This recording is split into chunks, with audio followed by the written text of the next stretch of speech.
Those folks who are on the phone, Attorney General, are you on the phone? Attorney General Ford?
How's it going? Good to see you guys. Good afternoon. I would like to call today's meeting for Wednesday, December 14th, 2022, the Executive Branch Audit Committee to order. If I could ask the clerk to take the roll, please. Lieutenant Governor Tano Burkett? Here. Secretary of State Sagaski? Not be here. Treasurer Conine? Here. Controller Byrne? Here. General Ford will not be here today. Public Member DeLong? Here. And Governor Sisolak Chair. Here. Thank you. We have a quorum, Governor. Okay, if I could start with, move on to item number 2, public comment. This is the first time set aside for public comment. Anyone wishing to address the board on any item on today's agenda, items on the agenda, please step forward, identify yourself for the record, and comments be limited to 3 minutes. Do we have anybody in Las Vegas here for public comment? Do we have anybody in Carson City? No, Governor. Do we have any written or telephonic public comment? No, Governor. Somebody whistling? Oh, somebody's phone, okay. Moving on to item number 3, approval of minutes. Do I have a motion to approve the minutes? So moved. This is Zach Conine. We have a motion on the floor to approve the minutes. Any discussion? Hearing and seeing none. All in favor signify by saying aye. Aye. Aye. Any opposed? I have to abstain. Trudy DeLong. Okay, we've got one abstention. Motion passes. Item number 4, presentation of audit reports pursuant to NRS 353A.085. Thank you, Governor. The first audit will be DIA 2301 on Peace Officer Standards and Training Commission State Support.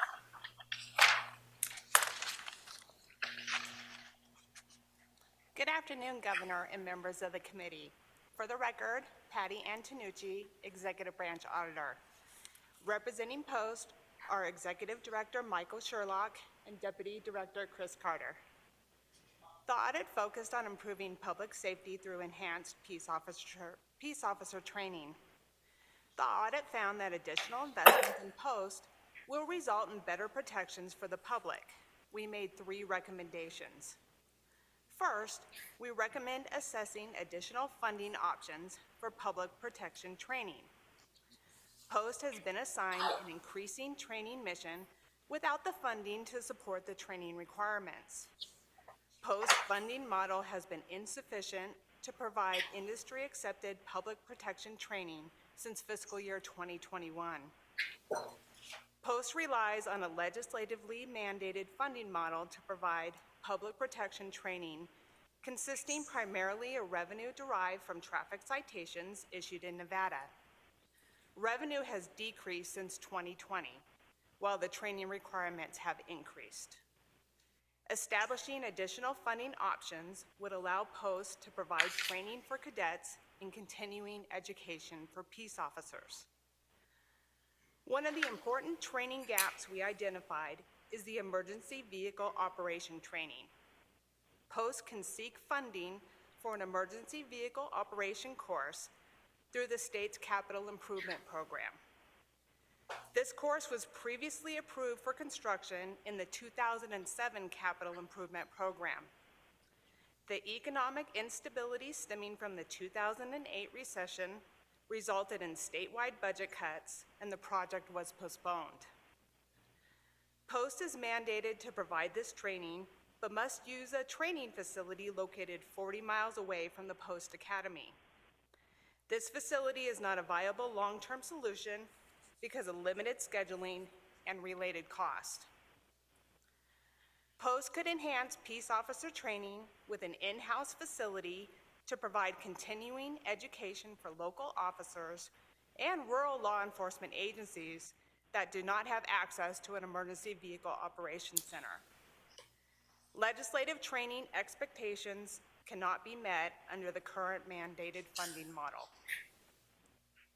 Second, we recommend Post report meaningful public safety performance measures and outcomes. Post performance measures are not used to impact public safety or evaluate the performance of the Post program. Accurately reporting the performance measures will highlight where opportunities exist to improve the program. Reporting meaningful performance measures and outcomes will better inform decision makers of the effectiveness of Post public safety efforts, show where training can be improved, and demonstrate the necessity for increased program funding. Third, we recommend Post develop policies and procedures for audits and follow-ups and report audit results to Post leadership. Statute mandates Post conduct annual audits relating to the operation of academies for training peace officers. Their audit process lacks following up on outstanding findings to ensure agencies are implementing recommendations. Post leadership reports there is an informal internal process for highlighting audit results. These practices should be formalized and documented in Post administrative manual to guide more effective use of audit results and to share. Okay, I'm getting a lot of background from somebody that's calling in, I think. Thank you. You've been muted. To unmute yourself, press *6. Developing audit policies and procedures that include communicating audit results to Post leadership and leadership within the audited agency and following up on deficiencies will increase accountability and help improve peace officer training statewide. We would like to thank Post management and staff for their time and input throughout the audit. We would be happy to answer any questions the committee may have at this time. Thank you. Do we have any questions on the Peace Officer Standard Post Commission audit? Okay, I have a quick question. Trudy DeLong. go ahead. I'm just wondering on the funding source, the amount that's from registration fees. I take it that's what other agents or law enforcement agencies pay you to do their training. When was the last time those were reviewed or? So Mike Sherlock for the record. Yes, we charge for our basic academy, so it's mostly rurals. And frankly, that fee recoups You are no the longer cost muted. of vehicle maintenance for EVOC and rental of the EVOC facility, Emergency Vehicle Operations Center. And that's what those funds, we increased those last July. I believe last July was the last time that we increased those. Does that answer your question? Yes, it does. I'm afraid to touch this. Okay. Any other questions? Okay, can we move on to B? Thank you, Governor. The next audit will be 2302, the Department of Conservation and Natural Resources, Division of Water Resources.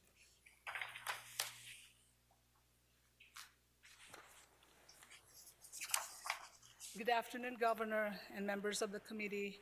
For the record, Ruby Camposano, Executive Branch Auditor. Representing the Division of Water Resources is Micheline Fairbank, Deputy Administrator. The audit focused on reducing Nevada Division of Water Resources' reliance on state general funds by pursuing self-sustaining funding options. The audit found that Nevadans are subsidizing the cost of water management with state general funds. We made 2 recommendations to reduce the general fund subsidy for those who receive the benefit.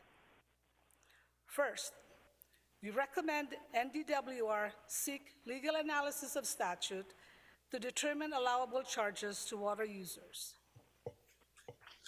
The cost of water management, monitoring, and regulation in Nevada has been subsidized by $2.9 million annually of state general funds on average since 2019. Statute allows NDWR to charge water users for necessary water management costs. However, the statute is unclear as to what specific expenses are chargeable to the water users. NDWR does not charge all indirect costs. Consequently, the state general funds are paying for those expenses. Determining what costs can be charged and assessing users for those costs could reduce the burden that the general fund is carrying by $2.9 million annually and ensure the costs of water management are paid by those who receive the benefit. Second, we recommend NDWR seek BDRs to update its fee schedule set in statute. NDWR provides oversight over applications for water rights, dam constructions, flood control, and other water management services. Maps, surveys, and measurements of water must be made by a licensed water rights surveyor. NDWR charges fees for providing oversight of water management activities throughout the state. The fees are established in NRS 533 and 534. Some fees have not been updated for over 30 years. Some fees were last updated almost 10 years ago. Updating the fee schedules to reflect current costs due to inflation would generate NDWR additional revenue of $1 million annually, which would reduce the burden on the state general fund. We would like to thank the management and staff of NDWR for their input and time throughout the audit. We would be happy to answer any questions the committee may have at this time. Do we have any questions on Department of Conservation and Natural Resources, Division of Water Resources? I've got a quick one, Governor. Go ahead. I'm curious, I see in the letter response, you were going to proceed with getting an Attorney General's opinion, as well as seeing if there's a BDR out there that could help solve these problems. Could we get an update on that? Thank you for the question, Micheline Fairbank for the record. So we're in the process of formulating our request for the Attorney General's opinion, because not only are we going to address specific questions in this audit, but there's some associated questions that we want to go ahead and include in that. So we're in the process of doing so, but are on track to meet that December 31st deadline that we've established for ourselves in the response. With respect to the inquiry into whether or not there's a budget bill available to carry the request for the additional fees, we're in the process of working with the Director's Office within the Department of Conservation and Natural Resources on that front as well.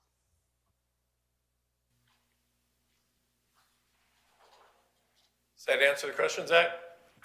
Yes, thanks, Governor. Thank you. Any further questions on this one? Okay, can we move on to 5A, please? Presentation of audit 6-month follow-up status reports pursuant to NRS 353.9090.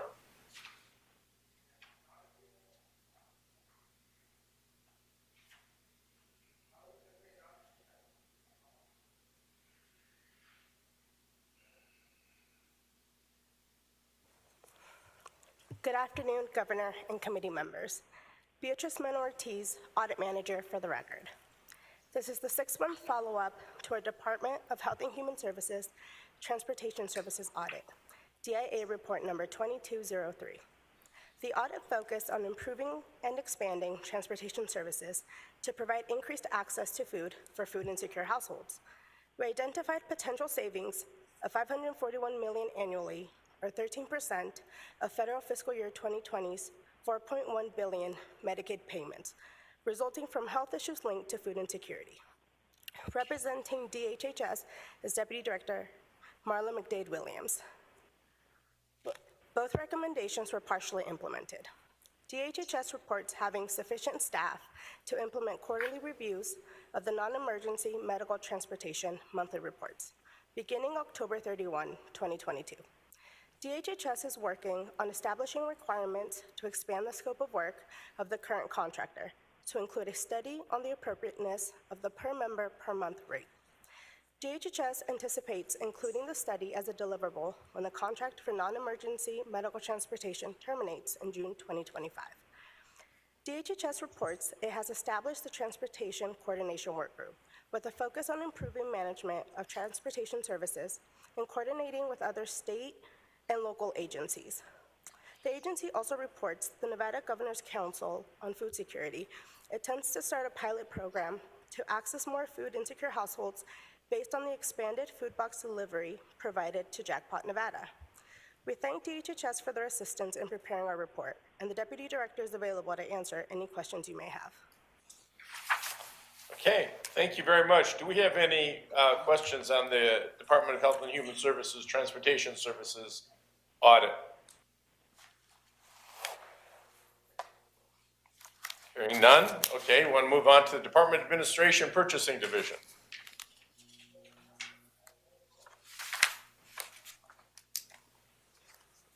Thank you, Governor. Craig Stevenson, Audit Manager for the record. This is the 6-month follow-up to our Department of Administration Purchasing Division audit, DIA Report Number 2204. The audit focused on contract monitoring. Both recommendations have been partially implemented. To expand post-award contract management training, the division created additional training for the Certified Contract Manager course and made the training available online for state agency staff. To establish oversight of purchasing-led agency contracts, the division is reviewing a sample of contracts for compliance with state contracting guidelines. The division anticipates completing the review and establishing an oversight process in December of 2022. We are confident the new process will provide necessary oversight of purchasing-led agency contracts. Kevin Doty, Administrator, is available to answer any questions the committee may have. Okay, thank you. Do we have any questions for Mr. Doty? Anybody? Okay, we'll close that one and move on to Department of Corrections, fiscal processes.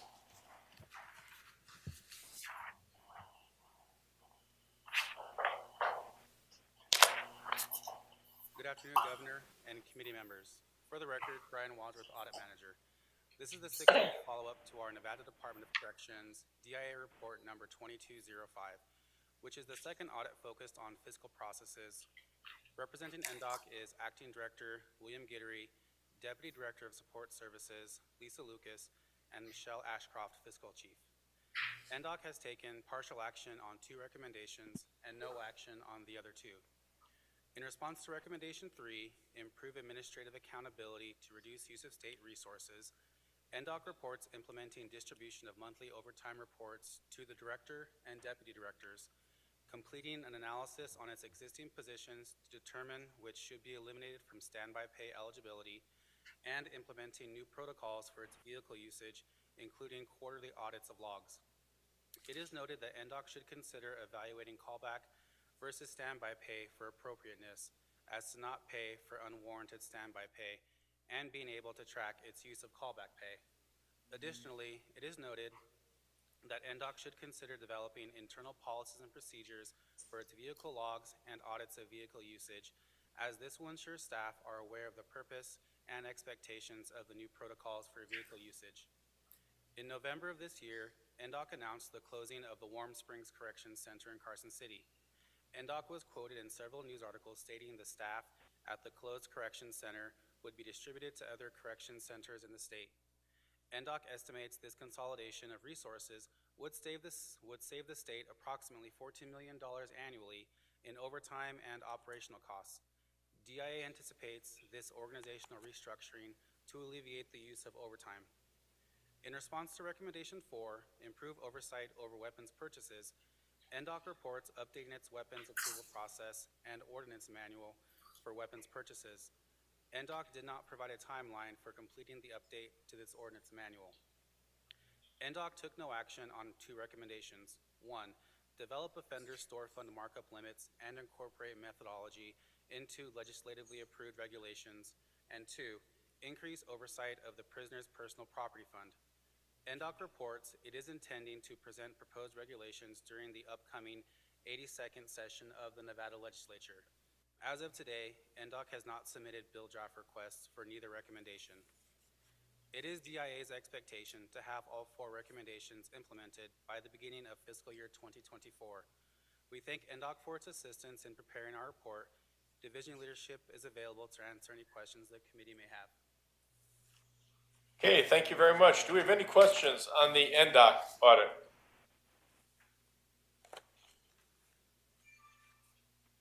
Seeing and hearing none, I'll move on to Department of Public Safety Investigative Division.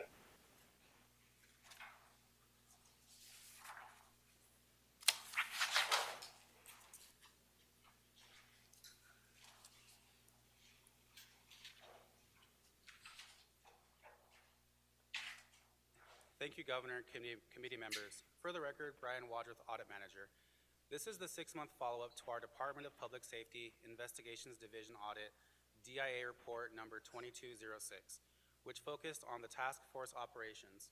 Representing the division is Chief Ryan Miller and Deputy Director Sherry Brueggemann. The division has fully implemented 1 recommendation and taken no action on the other. First, the recommendation to request collaboration from non-participating local law enforcement agencies is fully implemented, although the desired outcome has not been met. The division reports reaching out to the non-participating counties regarding staff resources to address narcotics task forces. Those counties reported they do not have enough staff resources to assign a full-time or part-time position to an existing narcotics task force. The division reports it will continue to provide support and resources as requested or needed. However, DIA remains concerned the division is conducting investigations in counties that have not or do not plan to contribute to the law enforcement effort. Second, no action was taken on the recommendation to collect investigative data to optimize decision-making. The division reports not currently having the technological resource solution nor staff resources to collect investigative data. While resources are always a challenge, DIA believes the division will benefit from better investigative data. The division did not provide a plan of action to implement this outstanding recommendation. We thank the division for its assistance in preparing our report.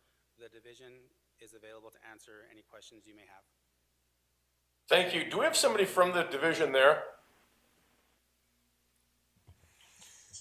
Good afternoon. Chief Ryan Miller for the Investigation Division. Chief, can you tell me what we're doing to make progress on some of this? Yeah, with respect to recommendation number 2, which was the collect investigative data to optimize decision-making, I want to make it clear that we do collect a lot of investigative data. Specifically, and I quoted this in the response, cost accrued per jurisdiction and cost of investigation, or the average time spent on investigations, is difficult to collect because what you're basically referring to, at least appears to be like billable hours. And so the problem with this is you're talking about manual collection and reporting of hours that people are spending on it, trying to attach cost as, depending on how far you take that. It could be supplies, it could be how much evidence analysis occurs, and on a specific case, obviously a homicide case is going to have much more technical type of evidence analysis than, say, a check fraud case. And so, in long story short, there is a lot of manual collection and analysis and collation of that will need to occur to assign costs to those things. And additionally, there's multiple detectives often work on a case. And so, again, trying to collate and do all that requires additional resources. That was part of our philosophy as we approach this budget cycle. And we are hopeful that as this budget cycle rolls out, that we may be able to address that better in the next biennium. Okay, thank you very much. Do we have anybody else have any questions on this one? I have one, Governor. Go ahead. So just to confirm, the request that you made during the budget cycle would allow you to collect this data, assuming that they were approved? Ryan Miller for the record. It was approached in the budget request to at least have some ability to address the recommendation, yes. Whether or not, how far we can take that will depend on how much, how far you go when you start talking about billable supplies and all that kind of stuff. My hope is we'll be able to address it at least to a sufficient level. Right, because at some point you're counting Post-it notes and that doesn't make sense, but I think there's a sort of Right. broad gap between where we are. My hope is that the budget request, if it moves forward, that those positions that would address that could do that, yes. Perfect. Sherry Brigham, Deputy Director, for the record. The one thing that we haven't been able to address is the cost accounting. And by statute, we are required to do these investigations, whether we're reimbursed or not, based on the taxes and we're general fund, et cetera, et cetera. The cost accounting is better done by a situation where we have accounting assistants, accounting techs, that sort of thing. We don't even have enough staff to do our own fiscal budgets, let alone gather statistics and that sort of thing. But to do investigative statistics, we are very good at collecting those type of statistics. So I don't want to worry anybody that we're not collecting statistics with regard to investigations. Thank you. Thanks for the clarification. And this might be a question for you all, or it might be a question for internal audits. Other investigative forces in other states, are they collecting these statistics, and what are they doing? How are they doing that? So Ryan Miller for the record, I'm actually part of the Rocky Mountain Information Network board, executive board, and I brought this question up to many of my counterparts in the variety of states, and none of them are able to collect cost per investigation. There are so many factors that are involved that they just don't do it. And they have been asked by their various states to do that, and it's really, they give them like a ballpark, but it's not something that they do on a daily basis from what I was told. Treasurer Warren Lohman for the record. We don't envision this being too hard to do. We don't envision this being something that can't be done. And we certainly don't envision asking the division to do something that is beyond their capability. Again, we see it as a management tool, and a very effective management tool, to have detailed cost data, even if it's ballpark, and to be able to align that with the investigative work, which is what we didn't see. And I'm happy to hear that there are requests going forward to give them what they feel they need. But again, these recommendations are in the effort to improve their operations. Understood. Thank you all. Thanks, Governor. Thank you. Anybody else? Okay, moving on. Department of Administration, State Public Works Division, Buildings and Grounds. For the record, Beatrice Mena-Ortiz, Audit Manager. This is the 6-month follow-up to our Department of Administration, State Public Works Division, Building and Grounds Section, Extra Services Audit, DIA Report Number 2207, which focused on implementing the transparency and accuracy of charges for extra services. All 3 recommendations have been fully implemented. B&G reported discontinuing the practice of including charges for overhead as part of the chargeback process effective July 1, 2022. Overhead costs are captured through the building rent rates and are not necessary to include as a calculation with the extra services billings. Effective July 1, 2022, B&G will discontinue the practice of including charges for labor as part of the chargeback process. Additionally, B&G will discontinue charging for inmate labor. Agencies will be provided an estimate for material and contracted services required to complete a project, including a 15% contingency fee. Agencies will be billed the actual cost of materials and contracted services, not to exceed the pre-approved quote, upon completion of the project. We thank Public Works for implementing the recommendations as quickly as they have. Kent Lefevre, Administrator, is available to answer any questions you may have. Thank you. Do we have any questions on this one? Governor, sorry, real quick one. I might be reading this wrong, but it looks like the way that we solved the problem of mischarging is simply to not charge anymore. But of course, there's a charge or a cost of labor to the state. So where is that getting captured, right? If work is being done and we're not charging, the overhead piece makes sense to me, right? But from the inmate labor side and the direct labor side, how are we capturing that cost and passing it on to the agencies? Kent Lefevre for the record. Thank you for the question. The way we're capturing that cost is just through our normal rent payments. That's already built into the cost of taking care of the buildings is already built into that. So does that mean that we're going to expect to see a rent increase across the board to absorb these costs? Kent Lefevre for the record. For most of these charges, they are de minimis in nature. They're not expensive charges, and so they really don't move the needle on rent across the board. Could you help me understand, just scope it for me? What's de minimis?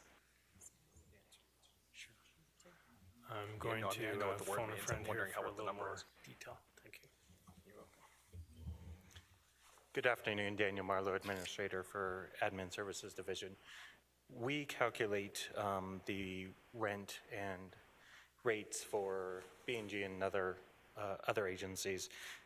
The labor for the extra services is using existing staff, so that was really kind of an offset to the B&G rent rate that is charged. And so it wasn't any additional costs. This budget account is about 14 million, I believe, in the year, and this is 100,000. So there's really no kind of impact in that. We're in the agency request budget, we're actually seeing potential decrease in B&G rent for this next cycle. Well, we all appreciate that. Thank you. Any further questions? Okay, I'm going to close 5E and move on to 6A, Department of Administration, State Public Works Division. Thank you, Governor. Let me remind the committee that our first annual follow-ups reflect a year after the 6-month follow-up. So we're really looking at a year and a half from the time the audit report was first presented to the committee. And again, we only do a presentation like this for the first annual follow-up and then capture the ongoing annual follow-ups in our spreadsheets that we'll talk about later. Thank you, Governor. Thank you. Governor, thank you. Craig Stevenson, Audit Manager for the record. This is the first annual follow-up to our Department of Administration Public Works Division audit, DIA report number 2101. The audit focused on Category 13 projects, which include tenant improvements and building maintenance. I'm pleased to report that both outstanding recommendations have been fully implemented. The division defined Category 13 projects and established policies and procedures to properly manage and estimate expenditures. The division now uses the state agency's 4-digit budget account number to track Category 13 expenditures by agency rather than the building code wherein the project took place. This allows for more accurate cost and billing information. Kent Lefevre, Administrator, is available to answer any questions the committee may have. Thank you. Do we have any questions of anybody on the committee have a question on this one? I just wanted to say thank you for this one. I know this was a bit of a lift, and we went back and forth a year ago about how best to accomplish it. So thanks for getting it done. I think this will be a big help. Okay, moving on, 6B, Department of Public Safety Division Parole and Probation Caseloads.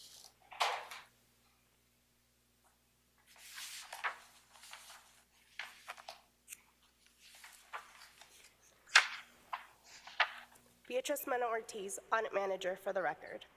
This is the first annual follow-up to our Department of Public Safety, Division of Parole and Probation, Caseload Ratios Audit, DIA Report Number 2102. The audit focused on aligning actual and budgeted caseload ratios to improve operational effectiveness. Representing DPS is Deputy Director Sherry Brueggemann. Representing Parole and Probation is DPS Major Aaron Evans. 2 recommendations remain outstanding. Parole and Probation has partially implemented both recommendations to track caseload ratios based on actual staffing level and develop a plan to enhance retention and recruitment. Parole and Probation has expanded the pilot program of assigning weighted values to different supervision types throughout the state and has fully implemented weighted caseload assignment for mixed caseloads of moderate, high, very high, and enhanced risk in Las Vegas. Parole and Probation is unable to determine a date for full implementation for the first recommendation due to high vacancy rates. DPS recruits for all divisions, including Parole and Probation. DPS reports it must recruit on demand, which is not possible to plan and budget for in advance. The DPS recruitment team continues to meet weekly with the Deputy Director to review vacancies, recruitment strategies, and target hard-to-fill positions. DPS reported this recommendation was fully implemented, however, did not provide evidence of a formal written plan to improve retention and recruitment for parole and probation officers.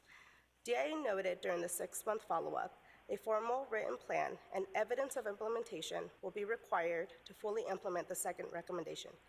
We thank DPS for their assistance in preparing our report. Agency leadership is available to answer any questions you may have. Okay, if I could just ask, don't seem to be making any progress on this one?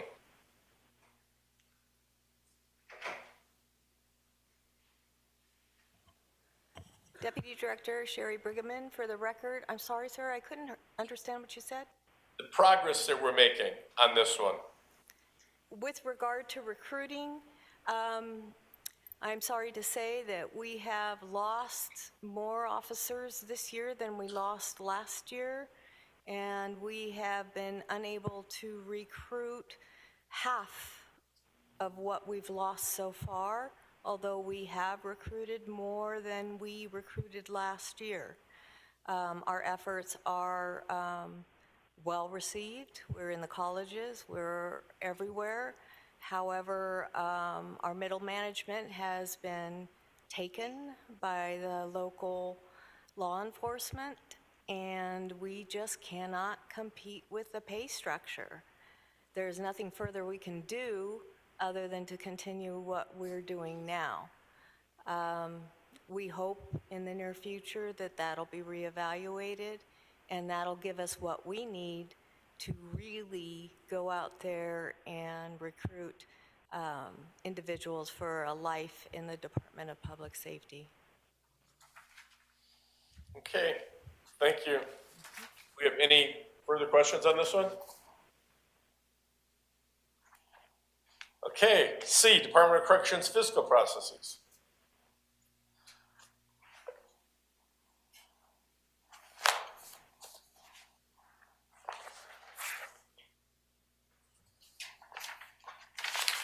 For the record, Brian Wadsworth, Audit Manager. This is the first annual follow-up to our Nevada Department of Corrections Fiscal Processes 1 Audit, DIA Report Number 2103, which focused on improving oversight of fiscal management and accounting practices. Representing NDOC is Acting Director William Gittery, Lisa Lucas, Deputy Director of Support Services, and Michelle Ashcraft, Fiscal Chief. All 4 recommendations remain as partially implemented. Recommendation 1, increase oversight of the Offender Store Fund. NDOC reports updating its Administrative Regulation 204 Inmate Store System. NDOC projects completion of the updated Administrative Regulation by December 21st, 2022. Recommendation 2, improve the accuracy of budgetary estimates and expenditure projects. NDOC reports staff receiving training from the Governor's Finance Office on the budget expense tracking system to better track its expenses. Recommendation 3, ensure contracting practices comply with state requirements. NDOC reports working with state purchasing to implement the use of Nevada ePro to ensure compliance with state purchasing requirements. NDOC projects implementation by December 31st, 2022. Recommendation 4, improve oversight over personnel and payroll practices. NDOC reports developing a self-assessment questionnaire tool to evaluate the adequacy of existing procedures. NDOC also reports that it is developing procedures for improved oversight of its payroll activities. In NDOC's 6-month response, it stated it would review and present Administrative Regulation 326, shift bidding and overtime policies, and Administrative Regulation 322, types of leave and leave procedure, to the Board of Prison Commissioners in July 2022. However, this was not completed, and NDOT did not provide a response if the administrative regulations would be presented at a future Board of Prison Commissioners meeting. NDOT continues to work on full implementation of the recommendations. We thank NDOC for its assistance in preparing our report. Division leadership is available to answer any questions the committee may have. Just got on the regulations. Are we going to the LCB? I mean, Legislative Commission on Regulations to write those, or? Bill Gitter, Acting Director for the record, Governor. Yes, 326 and the provisions which will address the muster time that is being added to AR 326 will go before the LCB in January, and then we'll take that regulation to the next Board of Prison Commissioners for authorization. Okay. AR 322 is also revised, and that will go to the next Board of Prison Commissioners meeting for authorization as well. Thank you. Anybody else have any questions on this one? Governor, I just wanted to ask on recommendations 1 and 3, you've got timelines that are in the next 20 days or so. Do we feel comfortable that those are going to be met? Bill Gitter again for the record. Actually, yes, we do. Personally drafted one and reviewed the draft of the other. I believe we're going to make that timeline. Thank you, Acting Director. Okay, item number D, Department of Natural Resources, Division of Environmental Protection, Certified Environmental Manager Oversight.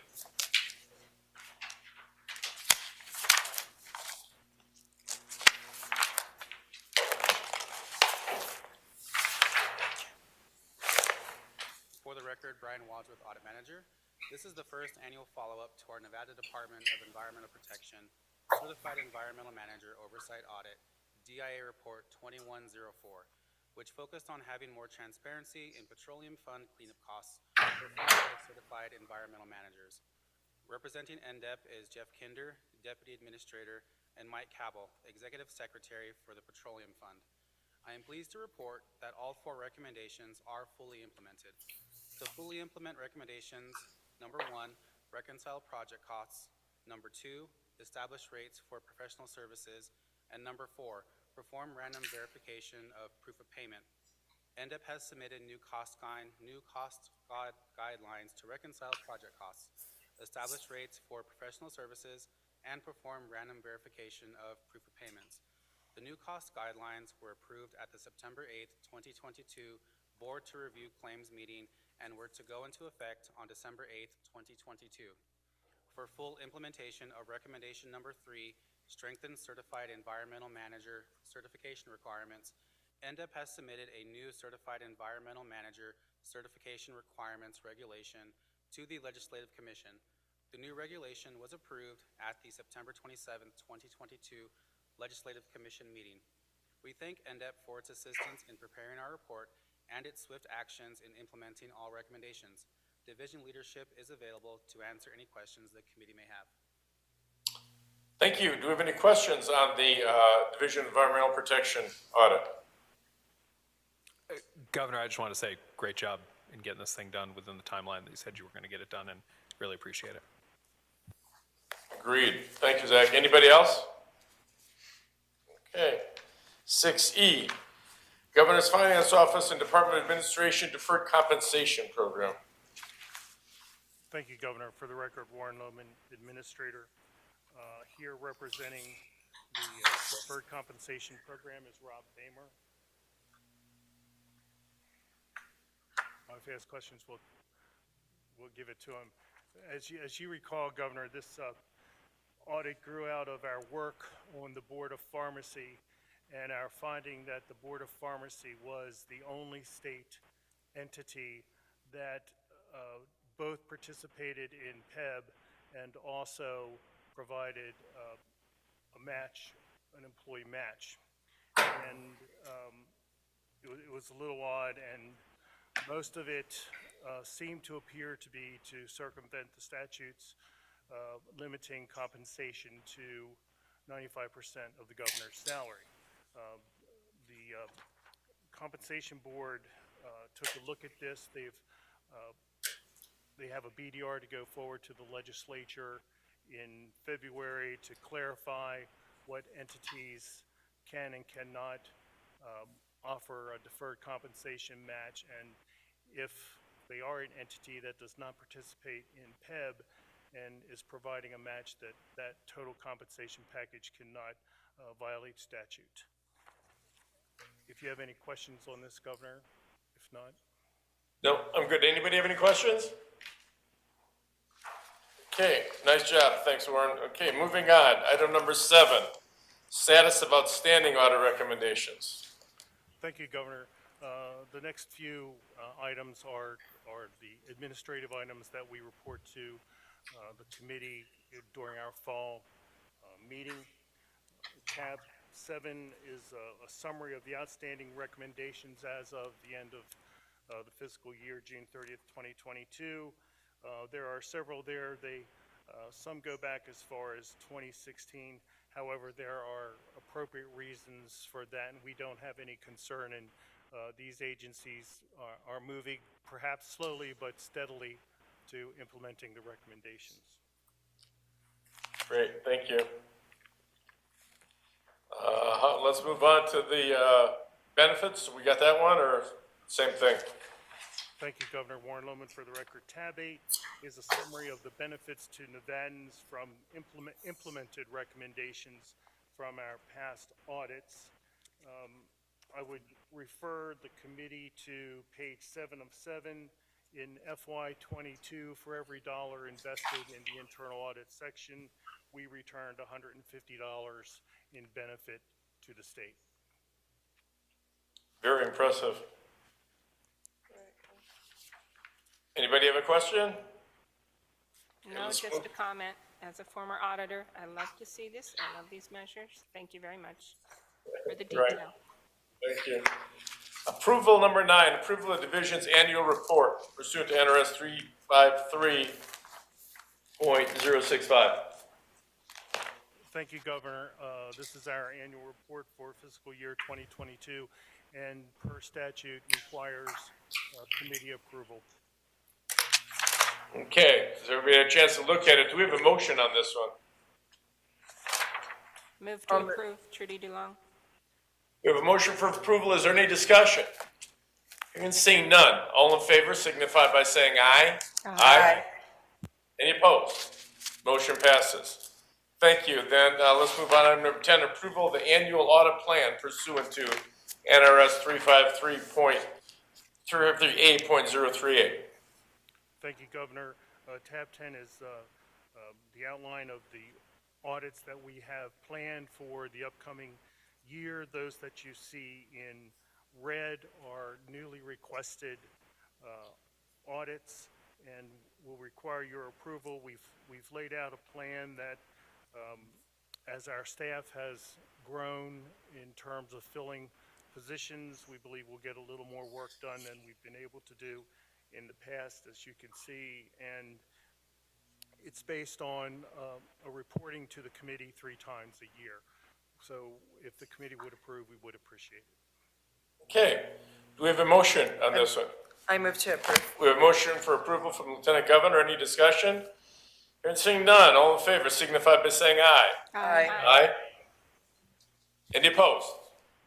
Motion passes. Item number 11 is committee member comments. I want to thank everybody on the committee. It's been a pleasure serving with all of you and helping the public get through these situations. Warren, you and your team do an incredible job, and all I can say is thank you very much for all the work you put forward. Appreciate you. Anybody else, any other board members? Governor, I would just echo those comments. I think every year around this time when we see how much money the state has actually saved through your efforts, we're reminded about how important it is that you keep doing the work we're doing. And thank you for not providing your return on investment at the same time that our agency needs to provide its return on investment, because you make us look bad. But Governor, it's been a real pleasure. This is one of the most fun meetings we've got. So thanks for having us. Thank you. Appreciate it. Thank you. Item number 12, public comment. Do we have any members in Southern Nevada? Any members of the public wish to comment? Do we have anybody in Carson City? No, Governor. Do we have any written or telephonic public comment? We are adjourned. Thanks, everybody. Merry Christmas. 1:30.